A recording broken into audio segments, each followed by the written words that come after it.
మాతృదేవో భవ పితృదేవో భవ అస్మత్ గురుభ్యో నమః. శ్రీ శ్రీ శ్రీ త్రిదండి చిన్న శ్రీమన్నారాయణ రామానుజ జీఎస్ స్వామి వారి పాద పద్మాలకు నమస్కరిస్తూ శ్రీ కోదండ రామ మందిర సాన్నిధ్యంలో ఉన్నాం.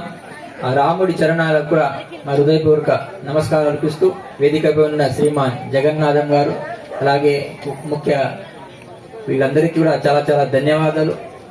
వెంకటేశ్వరరావు గారు తర్వాత మనం వెళ్ళిపోవచ్చు. నేను మీలాగా అక్కడ కూర్చునేవాడిని అండి. నాకు అక్కడి నుంచి ఇక్కడ రావాలి అంటే 40 సంవత్సరాలు పట్టిందండి. అబద్ధానికి వేగం ఎక్కువంట, నిజానికి ఓపిక ఎక్కువంట. కాబట్టి మీరు చాలా ఓపికగా కూర్చున్నారు. జీవితం అన్నమాట. ఆ మానవ జన్మ సార్థకం కావాలి అంటే 100 పనులు మానేసి భోజనం చేయాలంట, 1000 పనులు మానేసి స్నానం చేయాలంట, 1,00,000 పనులు మానేసి దానం చేయాలంట, 1,00,00,000 పనులు మానేసి భగవంతుడి నామస్మరణం చేయాలంట. స్మరణంలో సో మర్చిపోతే మరణం అండి. అసతోమా సద్గమయ, తమసోమా జ్యోతిర్గమయ, మృత్యోర్మా అమృతం గమయ. ఎంట్రికలు పండుతున్నాయంటే టికెట్ ఆర్ఏసీలో ఉందండి, ఎప్పుడైనా కన్ఫామ్ అవ్వచ్చు. బర్త్డే సెలబ్రేషన్ చేస్తున్నామంటే డెత్ దగ్గరకు వస్తున్నామండి, చావుకి దగ్గరకు వస్తున్నాం.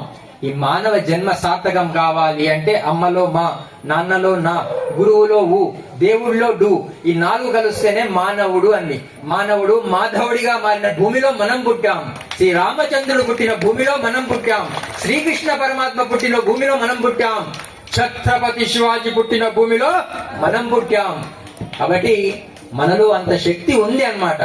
కానీ మనకు తెలియదు. అనుకోకుండా ఒక కార్యక్రమానికి గురుగారు వచ్చారంట. గురుగారికి బాగా దక్షిణ ఇచ్చారంట. గురుగారు రాత్రి తీసుకెళ్లి లెక్క పెడుతుంటే గురుగారు ఎంబడి దొంగ కూడా పడ్డారంట. ఎట్లయినా డబ్బులు దోచుకోవాలి అని రాత్రి గురువుగారు బాగా డబ్బులు లెక్క పెట్టి దిండు కింద పెట్టారంటండి. దొంగ కూడా పక్కనే వచ్చి దిండేసి పడుకున్నాడంటండి. ఎట్లయినా రాత్రి డబ్బులు కొట్టేద్దామని. అనుకోకుండా రాత్రి గురుగారు బాత్రూమ్కి వెళ్ళారంటండి.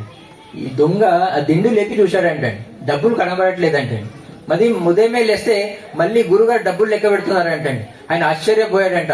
ఏంటి స్వామి, నేను దొంగనండి, మీ డబ్బులు దోచుకుందామని వచ్చాను.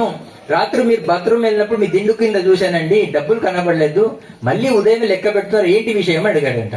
ఏం లేదయ్యా, నాకన్నా ముందు నువ్వు బాత్రూమ్కి వెళ్ళినావు కదా, నా డబ్బులు నేను నీ దిండు కింద పెట్టినానయ్యా, కానీ నువ్వు నా దిండు కింద ఎదుగుతున్నావయ్యా అన్నారంట. అట్లా మన జీవితంలో కూడా మనం కూడా అంతేనండి. తల్లి సంకల పిల్లని పెట్టు ఊరంతా ఎదుగుతుందంట, అమ్మ దొరకట్లేదు. మన సమస్య కారణం ఏంటంటే పక్కిళ్ళండి. ఫస్ట్ ఇంట్లో కరెంట్ పోయింది అనుకోండి, ఫస్ట్ పక్కింట్లో దొంగి చూస్తామండి. అక్కడ కూడా పోతే జర తృప్తండి.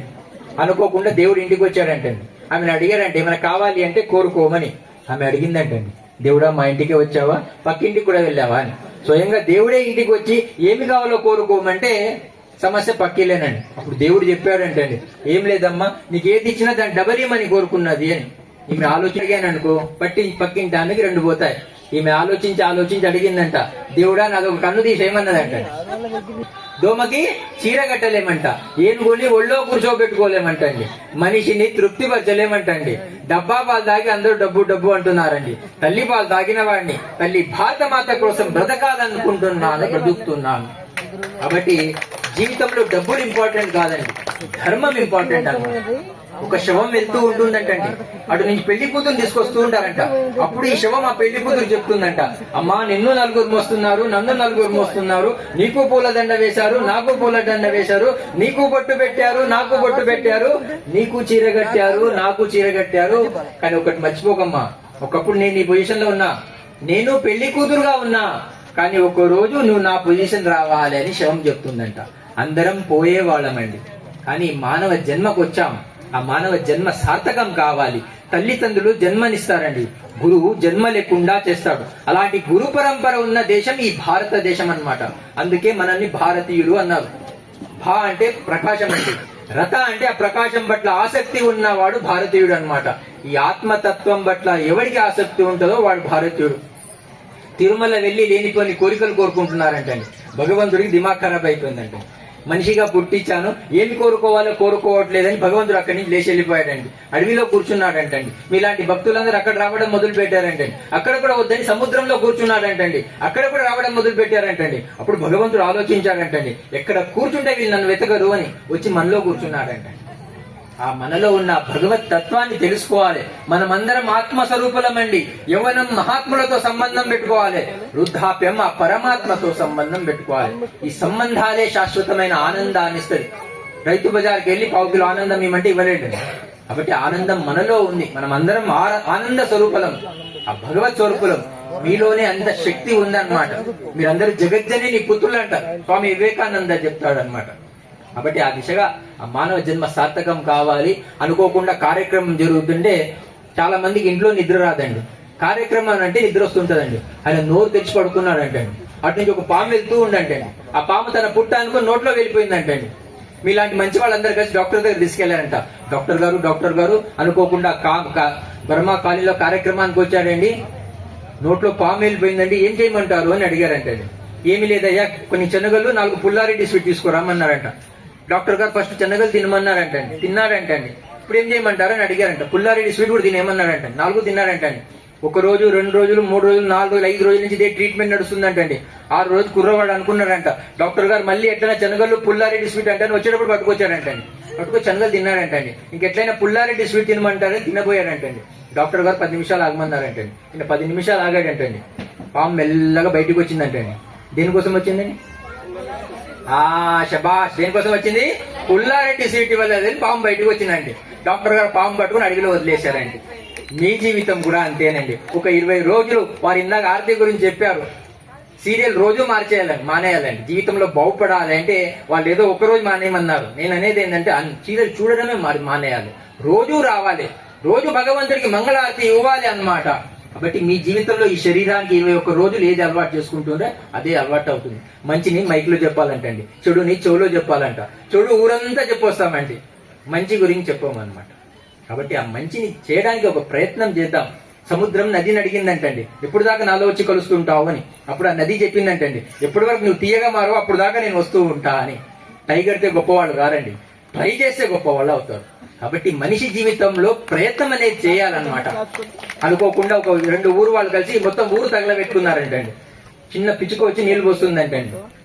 మీలాంటి సేవకులు అక్కడికి వెళ్ళారంట సేవ చేద్దామని. ఆ పిచ్చుకొని అడిగారంట, నువ్వు నీళ్లు పోసినంత మాత్రం ఆరిపోతుందా అని అడిగారంట. అప్పుడు ఆ పిచ్చుక చెప్పిందంటండి, రేపు తగలబెట్టిన పేర్లు వస్తాయి, మీ అందరి పేర్లు వస్తాయి, కానీ ఆర్పే పేరు వస్తాయి, మొదటి పేరు నాదే వస్తుంది కదా, నేను ఒక ప్రయత్నం చేస్తున్నా అన్నదంట. కాబట్టి మన జీవితంలో మనం ప్రయత్నం చేయాలి. అనుకోకుండా గురుగారు 3 శిష్యులు పెట్టి భోజనం పెట్టి విశ్రబ్ది అంతే గర్భస్థవ దేహిన అంటాడండి చాణక్యుడు. ఆయుష్, మీరు ఎన్ని సంవత్సరాలు బతుకుతారు, ఆయు కర్మ, ఏం పని చేస్తారు, ఆయు కర్మ చ విత్తం, ఎంత సంపాదిస్తారు, ఆయు కర్మ చ విత్తం చ విద్య, మీరు ఏం చదువుకుంటారు, చ విద్యా నిధనము అచ, మీరు ఎప్పుడు చనిపోతారు, ఇది మీరు పుట్టినప్పుడే డిసైడెడ్ అండి. అయినా చావంటే ఎందుకు భయం అండి? ఎంతమంది భగవద్గీత చదువుతారండి ఇక్కడ? చాలా సంతోషం. ఎంతమంది భోజనం చేస్తారండి? ఎంతమంది టీ అలవాటు ఉందండి? టీ. ఎంతమంది స్వర్గానికి వెళ్ళాలనండి? అందరికి ఉందా? స్వర్గంలో టీ అమ్మడం మానేశారంటండి. మొన్న ఫోన్ చేసి అడిగానండి, స్వర్గంలో టీ అమ్మడం మానేశారు. కాబట్టి జీవితంలో బాగుపడాలి అంటే ఫస్ట్ భారతీయులు మానుకోవాల్సింది టీ. నేను టీ తాగే అలవాటు లేదండి, నేను ఎప్పుడు ట్రీ గురించి ఆలోచిస్తుంటానని. ఇందాక వారు చెప్పారు, ప్రగతి వైపు దేశం సాగాలి అంటే మనం అందరం ప్రకృతి వైపు వెళ్ళాలండి. ఆదివారం వస్తే అందరూ ముక్కలుగా కోసి తింటూ ఉంటారండి. దేశం ముక్కలుగా విడిపోతుందండి.